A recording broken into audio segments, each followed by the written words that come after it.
Hi everyone, আজকে তোমাদের সাথে আমার মামাতো ভাইয়ের কাবিনের ব্লগ শেয়ার করব। বেসিক্যালি হুট করে প্ল্যানিং হয়েছে কাবিনের। ফার্স্টে এঙ্গেজমেন্ট হওয়ার কথা ছিল।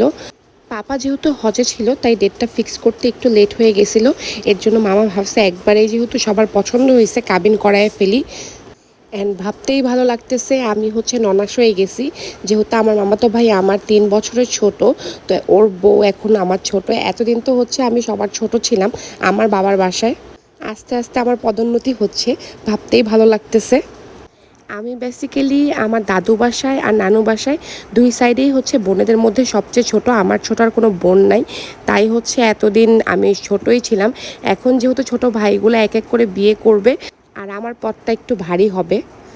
এদিকে মুরব্বীরা সবাই কথা বলতেছিল, যেহেতু অ্যারেঞ্জ ম্যারেজ অনেক কিছুই থাকে, অনেক কথাবার্তাই থাকে, সেগুলো সব কাবিনের আগে সেরে ফেলছে। 3 লক্ষ টাকা মহারণা ধার্য করিয়া উপস্থিত উভয় সাক্ষীগণের সম্মুখে মোহাম্মদ বিন ইসলাম সাহেবের উপার্জিতে তোমার কাছে পৌঁছালাম। তুমি বিবাহের প্রস্তাবে রাজি আছো? আলহামদুলিল্লাহ, কবুল করিলাম।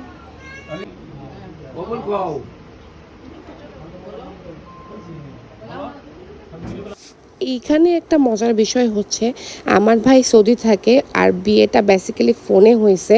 আমরা সবাই এদিকে মেয়ের সামনে ছিলাম আর ওর সামনে ওর বন্ধু বান্ধব ছিল। অ্যান্ড এভাবেই বিয়েটা সম্পন্ন হয়, ফোনে আসলে জিজ্ঞেস করে।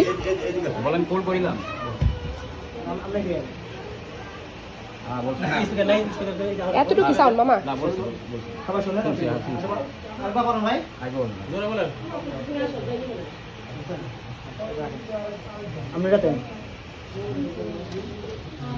কিরে জামাই, আমার এই ভাই আমার অনেক আদরের। ওর সাথে আমার বন্ডিং অন্যরকম।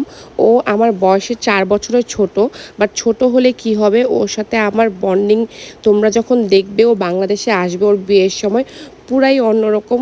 ও আর আমি যে কত ক্রাইম করছি একসাথে তার কোনো হিসাব নাই। বেসিক্যালি আমার নানু বাসার সাইডের আমার ক্রাইম পার্টনারই ছিল ওই। আরে জামাই দুলা ভাই,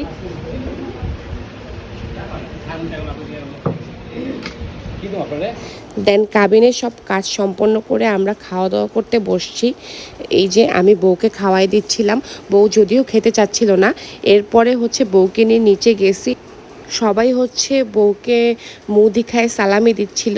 বউ আমাকেও সালাম করছে, আমারও সালামি দেওয়া লাগছে, বড় ননাস বলে কথা। এরপর সব কিছু শেষ করে আমরা বাসায় চলে গেছি। আজকে এই পর্যন্ত, দেখা হবে নেক্সট ব্লগে। আল্লাহ হাফেজ।